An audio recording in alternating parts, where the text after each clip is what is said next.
Salut à tous, bienvenue sur Une Flamme Noire, j'espère que vous allez bien. Alors aujourd'hui, on se retrouve dans cette toute nouvelle vidéo. Mais avant tout, je tenais à vous remercier sincèrement parce que j'ai posté la première vidéo de présentation le 9 mars. Et aujourd'hui, on est le 14 mars et j'ai vu que la vidéo avait cumulé un total de un peu plus de 100 vues. J'étais vraiment contente de voir que une centaine de personnes aient pris le temps de regarder cette vidéo. Et ça m'a surtout touchée de voir que, à travers vos commentaires, j'ai vu que vous avez compris l'intention qui était posée derrière cette chaîne. À savoir l'intention non pas de diviser, mais bien au contraire, l'intention de faire un pont entre les personnes, et ce, quelle que soit la distance, les montagnes en fait que l'ego humain peut placer entre elles. Voilà, donc que ce soit une différence de couleur de peau, ou de religion, ou de classe sociale, de culture, d'orientation sexuelle, peu importe. Ça m'a fait plaisir et ça m'a touchée de voir que vous avez compris l'essence de cette chaîne au final. À côté du fait que je veuille partager avec vous mon histoire en tant que flamme jumelle. Voilà, donc un grand merci à vous, merci pour vos petits likes, vos petits commentaires et vos vues surtout, parce que je pensais vraiment qu'elle allait se perdre en fait dans la masse de contenu YouTube, et j'ai vu qu'elle a quand même été regardée, donc ça m'a fait plaisir, donc merci à vous. Alors, on est ensemble aujourd'hui pour que je puisse vous parler de cette fameuse polarité qui me tient tant à cœur, parce que j'en fais partie, mais aussi parce que j'ai entendu énormément de choses sur cette polarité qui m'ont vraiment waouh, un peu vexée sur les bords, je vais pas vous cacher. Surtout qu'il y a beaucoup de choses qui sont peut-être pas comprises, à mon sens, et je voulais un peu éclaircir les choses, en tout cas vous partager ma vérité sur le sujet en fonction de mon histoire, de qui je suis. Voilà. Alors on va parler de la polarité yin, donc, qui est associée au runner du coup, et pourquoi il est important d'apprendre à poser ses limites, encore plus pour le yin que du coup pour le yang. Alors pour faire un rapide résumé, mais je pense que si vous regardez cette chaîne, c'est que vous êtes déjà quand même un peu au courant du système de flammes jumelles. Mais pour revenir un peu sur la distinction entre les deux, la polarité dite runner va être associée à la polarité féminine, donc la polarité yin. Et ce, peu importe qu'on soit homme ou femme, d'accord? C'est énergétiquement. Alors que la polarité yang, donc qui est associée au chaser, donc au masculin, va représenter en fait l'énergie masculine, et cela que l'on soit un homme ou une femme, encore une fois.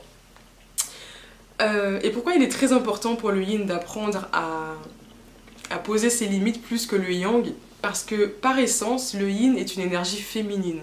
Et l'énergie féminine, quand je compare avec l'astrologie, parce que c'est vrai que c'est un sujet que je vais d'ailleurs aborder sur cette chaîne, parce que ça me passionne et ça me permet du coup d'étoffer mes idées et puis de comprendre aussi, d'avoir un autre aperçu sur ce qui se joue en fait dans ce parcours énergétique, mystique, spirituel, ésotérique, tout ce que vous voulez.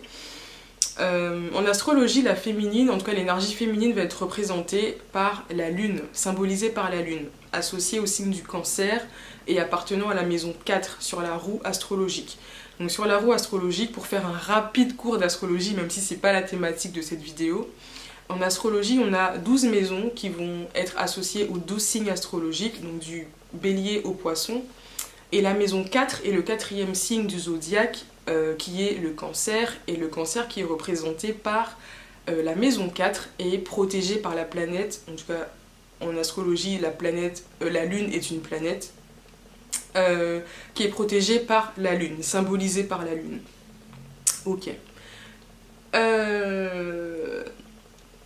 Et pourquoi je fais l'analogie avec ça, c'est parce que sur la roue du zodiaque, la maison 4 va représenter le cocon, l'intérieur, la sensibilité, l'imagination, l'imaginaire, la protection, la maternité, enfin vraiment le monde intérieur d'une personne, toute sa sensibilité en fait. contrairement à la maison 10 qui est opposée à cette maison 4 et qui va représenter du coup l'énergie du Capricorne. Donc on retrouve Saturne dans cette maison 10, donc qui est une énergie beaucoup plus ancrée, beaucoup plus stable, beaucoup plus dans l'affirmation, dans le sens où c'est une énergie qui est concrète, c'est pas une énergie lunaire, une énergie on va dire aquatique comme celle de la maison 4, comme l'énergie lunaire. Et c'est pour ça, quand on comprend que par essence l'énergie féminine, et comme le dit très bien Fabien Marchand, c'est pas le rôle de l'énergie féminine que d'être comme ça dans l'affirmation, que d'être comme ça en mode je rentre dedans, je m'impose, je m'affirme. C'est pas son rôle en fait, c'est clairement pas le rôle du yin, du runner, d'être comme ça. Et c'est pour ça que tout l'enjeu, tout le challenge pour la polarité yin, donc le runner, sera de quitter en fait, comme j'aime bien dire, cette maison 4 pour aller vers cette maison 10 qui est associée au signe du Capricorne, qui est un signe de terre, qui est un signe qui recherche la stabilité, l'affirmation et qui est fait pour, entre guillemets, en astrologie, la maison 10 est associée à la maison du public, hein, de la carrière, vraiment c'est la vie extérieure en fait, la maison 10. Et donc du coup, quand on comprend ça, on se dit, bah oui, effectivement, moi, runner comme je suis, si je reste comme ça dans mes énergies lunaires, pardon, dans mes émotions, et puis dans toute cette intériorité, bah, ce sera compliqué pour moi pour m'adapter en société au final, parce que c'est tout simplement pas mon rôle. Et notre défi en tant que polarité yin, c'est justement de partir dans cette énergie saturnienne qui est beaucoup plus froide et plus détaché de ses émotions pour arriver à s'intégrer, entre guillemets, s'affirmer en société, mais tout en gardant comme ça notre sensibilité à l'intérieur de nous. Et je parlais de Fabien Marchand, et effectivement dans ses vidéos qui présentent un peu hein, la polarité yin, donc le runner, qui parle autour du runner, il expliquait qu'il faisait vraiment le distinguo entre les deux énergies, les deux polarités, et il disait qu'en fait, oui, que le runner, par essence, c'est pas le rôle en fait de l'énergie féminine que de s'imposer, et c'est pour ça qu'on entend énormément de choses sur la toile concernant les runners. Ils disent que les runners c'est des personnes qui savent pas qui ils sont, qui n'ont pas confiance en eux, qui ne s'aiment pas parce qu'ils peinent à s'affirmer, parce qu'ils sont trop dans leurs émotions, limite j'ai entendu des choses mais incroyables, impensables.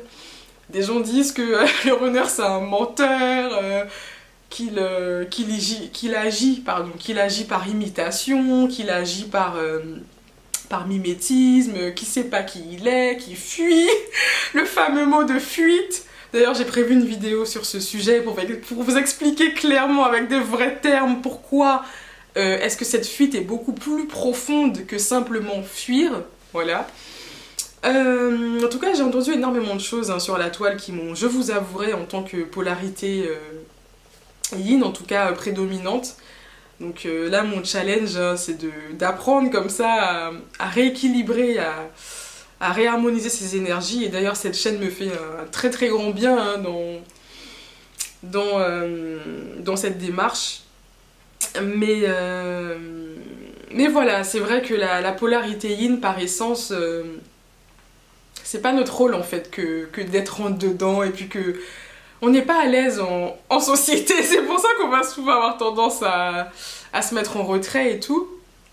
Et d'ailleurs, pour faire le parallèle avec tout ce qui est profil hypersensible, surdouance, tout ça, j'avais lu des bouquins à l'époque avant de savoir que j'étais flamme jumelle, et j'étais tombée sur le bouquin de Raymonde Hazan, et puis il y avait aussi Jeanne Siofachin, si je me trompe pas dans les noms, vous me direz dans les commentaires d'ailleurs, et qui parlait en fait de justement la difficulté pour tous ces profils hypersensibles, mais surtout hyper émotifs, parce qu'il distingue bien deux pôles. Il parle de HPI, de HPE. C'est vrai que moi j'ai tendance, en tout cas de par l'observation que je fais, à distinguer, oui effectivement, le HPE du HPI, et d'associer du coup la polarité yin au HPI, au HPE, pardon, au HPE, du fait d'être très dans ses émotions et d'être très très émotif et à fleur de peau, qui a du mal en société, qui a juste envie de partir, il n'a pas envie de rester dans toute cette lourdeur et puis dans toute cette pour nous, le monde est beaucoup trop brutal, en fait. Le monde est beaucoup trop violent. Il y a trop de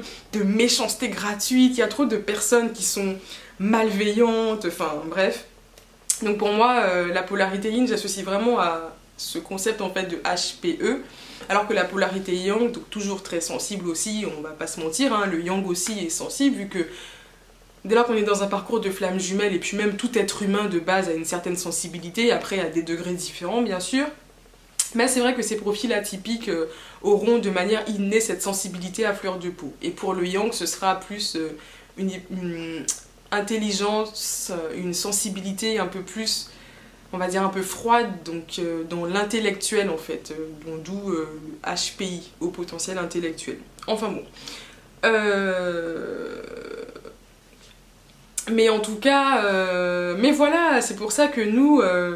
Et c'est pour ça que cette vidéo par rapport au fait de réussir à s'affirmer, ça me tenait à cœur de le faire parce que dans ma vie de tous les jours quand je m'étudie, effectivement je me rends compte que ce qui fait encore obstacle à l'équilibrage et puis à l'harmonie de ces deux énergies, c'est que je peine encore énormément à m'affirmer, à poser mes limites en fait, à apprendre à dire non à l'autre, à apprendre à mettre un stop quand je sens que l'autre prend trop mon espace et puis me prend trop mon énergie et puis ne me respecte pas et puis voilà. Mais c'est important d'apprendre à faire ça parce qu'il faut savoir que même si, comme j'aime bien dire, le monde 5D, le monde de l'âme est très pur et très beau, voilà. Mais quand on sera confronté à la réalité, on se rendra compte que tout le monde n'a pas forcément notre cœur, notre gentillesse, notre bienveillance. Et si on n'apprend pas, ou en tout cas on ne réapprend pas, parce que c'est vrai que, de toute façon je vais en reparler dans d'autres vidéos, mais c'est vrai que le yin aussi n'a pas grandi dans des familles qui lui ont facilité en fait cette affirmation de lui-même, qui l'ont autorisé en tout cas à être qui il était. Il a toujours eu cette sensation de devoir porter des masques en fait pour survivre. Et donc d'où ce départ un peu bancal hein, dans la vie. Donc c'est vraiment un réapprentissage, apprendre à revenir en soi et à s'aimer, parce qu'il en faut de l'amour. Et je pense que c'est Linaël qui disait ça dans une de ses vidéos. Il en faut de l'amour pour soi-même, il en faut de l'estime de soi et de la confiance en soi pour réussir à reprendre son pouvoir et à s'imposer face à l'autre. À mettre des barricades, comme j'aime bien dire, à mettre vraiment des murs solides autour de nous. Non pas dans un but de ne pas laisser entrer l'autre, mais dans un but de dire à l'autre que voilà, j'ai délimité mon espace, un peu comme notre maison. Et par analogie, encore une fois, symboliquement, la maison 4 qui est la maison du coup, hein. La première maison d'un être humain, c'est lui-même en fait, c'est son corps, c'est son véhicule terrestre en fait, c'est notre première maison, avant même cette maison hein, qui est dans laquelle je suis d'ailleurs, mon petit appartement, en dehors même de cette maison physique et matérielle, la première maison de quelqu'un, ça va être chez lui, ça va être voilà, son corps. Et on doit être capable comme ça, de la même manière qu'on va acquérir un terrain, poser nos limites, nos barrières et puis pour montrer aux voisins que ça c'est ma partie, que ça c'est la tienne, mais de la même manière on doit être capable de faire la même chose avec notre propre corps, avec nous-mêmes. Et si on pose pas nos barrières, c'est comme si on envoyait à l'autre le signal que tout est ouvert, voilà, t'as de l'espace, tu peux rentrer, tu rentres. Donc la personne, si elle est bienveillante, elle saura jusqu'où aller, elle saura que si tu lui donnes ça, il faudra pas prendre ça, parce qu'elle est bienveillante par nature, elle est respectueuse et elle sait respecter l'autre. Sauf que tout le monde n'est pas comme ça. Tout le monde n'a pas cette bienveillance, cette intelligence émotionnelle, comme j'aime bien dire. Tout le monde ne veut pas forcément votre bien. Et il suffit de tomber sur des personnes qui sont malveillantes, encore une fois, ce que j'appelle des personnes toxiques et perverses narcissiques. Il suffit de tomber sur ce genre de personnalité pour vous rendre compte à quel point, ouais, tout le monde n'est pas forcément gentil, tout le monde n'est pas beau et gentil, quoi. Et c'est des personnes, des pervers narcissiques qui se prennent en plus, qui prennent un malin plaisir à vous faire du mal, et puis parce qu'ils aiment bien quand vous êtes mal, parce que eux ça leur redonne un pouvoir, c'est comme s'ils ils se rendent compte que là il n'y a pas de force en face, donc eux ils y vont, ils rentrent et ils font ce qu'ils veulent en fait. Et ça peut être très malsain, ça peut créer comme ça des relations très déséquilibrées et très frustrantes surtout, très frustrantes. Parce qu'on n'a pas les armes, on n'a pas ce courage en fait en nous de verbaliser avec notre verbe, à travailler ce que j'aime bien dire, notre chakra de la gorge et à verbaliser à l'autre que non. Là, tu dépasses mes limites. Là, comment tu te comportes avec moi, je n'apprécie pas. C'est pas forcément contre toi, mais quand tu agis comme ça avec moi, t'es hors de mes limites. Là, tu me manques clairement de respect. Il faut apprendre comme ça à verbaliser à l'autre. Et je vous dis ça, mais je me le dis surtout à moi. Parce que moi, c'est un constat que j'ai fait durant mon cheminement, hein, qui est encore très valable à l'heure actuelle. Et c'est pour ça que je voulais le partager avec vous. Voilà, sincèrement. Et à vous donner mes petits, mes petits conseils concernant ce fait que d'apprendre à poser ses limites. Parce que je parlais d'astrologie en début de vidéo, mais pareil, quand j'ai étudié mon thème astral, parce qu'il faut savoir que moi je suis une personne, je vous avouerai que le parcours de flamme jumelle a accéléré un peu ma quête personnelle et puis ma recherche sur moi-même pour être pleinement consciente de celle que je suis et du coup faire les ajustements qu'il faut pour développer des relations beaucoup plus saines avec l'extérieur et par conséquent avec le jumeau d'âme. Mais c'est vrai que durant ce parcours, j'ai été amenée à rencontrer le chemin de l'astrologie. Et je ne remercierai jamais assez ce parcours pour ça d'ailleurs, parce qu'il nous ouvre en fait le champ des possibles, ce parcours. Il nous emmène comme ça des outils pour apprendre à mieux se connaître, que ce soit à travers des bouquins, des vidéos ou des personnes même qui sont déjà initiées dans toutes ces choses. Et vraiment, je trouve ça juste génial. Donc même si au départ, ce parcours, quand on n'a pas encore compris l'essence et ce qui nous est demandé, hein, c'est très souffrant.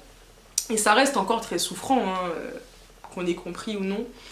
Mais voilà, je suis reconnaissante pour ça en tout cas, de pouvoir expérimenter ce que j'aime appeler la vérité et la connaissance sur Terre.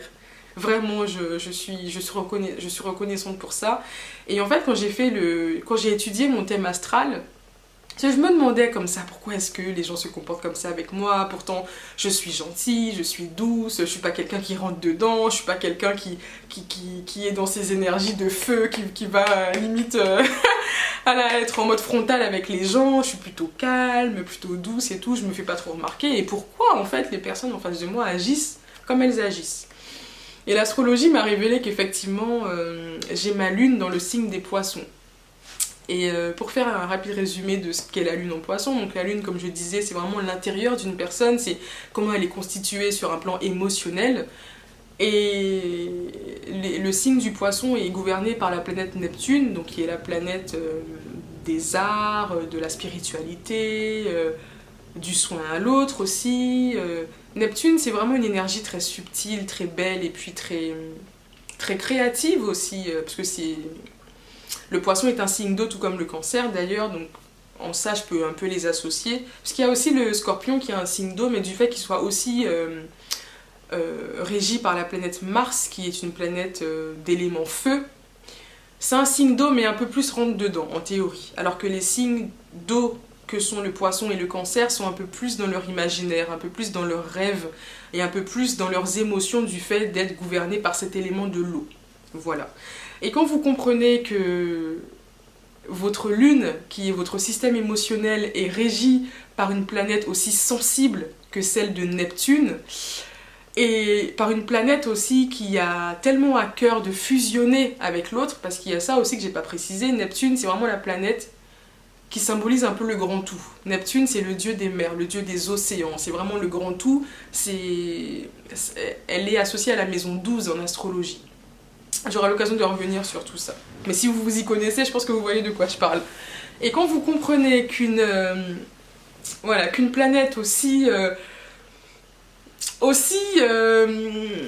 exempte de toute barrière, aussi exempte de toute limite, quand vous comprenez que cette planète-là va venir, en tout cas sur un plan énergétique, représenter votre système émotionnel, vous allez comprendre qu'il est effectivement très très difficile pour vous d'apprendre à mettre vos limites avec l'autre. Parce que le poisson par essence, encore une fois, la seule chose qu'il ne cherche à faire, en tout cas sur un plan archétypal bien sûr, La seule chose qu'il cherche à faire le poisson, c'est de fusionner à l'autre, c'est de connecter à l'autre. En fait, par nature, le poisson, il va toujours rechercher son idéal amoureux, son idéal amical, son idéal familial, toujours dans ses rêves, c'est son imagination, et puis il a une confiance aveugle en l'autre, le poisson. Et comme je disais, le poisson, comme ça, symboliquement, qui est voilà, le petit poisson qui va naviguer un peu dans les mers, le poisson ne connaît pas de limite. Dans la mer, il n'y a pas dans l'océan, le grand tout, il n'y a pas de limite, il n'y a pas de barrière. Donc fondamentalement, le poisson ne sait pas ce que c'est que de poser des limites. Et c'est pour ça qu'en astrologie, souvent les personnes qui ont beaucoup de planètes en poisson, que ce soit le soleil ou la lune, Mercure, Vénus, peu importe, des planètes personnelles en poisson, il est recommandé, on les incite à aller vers les énergies opposées à celles du poisson, donc qui sont celles de la Vierge qui est un signe de terre, donc plus pragmatique, plus concret, plus stable, plus dans la réalité, entre guillemets. Voilà. Donc vraiment l'astrologie c'est un très bel outil pour apprendre à se connaître, et surtout pour être un peu moins dur avec soi-même, pour se regarder dans le miroir sans jugement et sans autocritique. Parce que j'avais beaucoup de mal à faire à l'époque. C'est vrai qu'avant je m'auto-flagellais toute seule. Mais l'astrologie m'a permis de relativiser un peu les choses.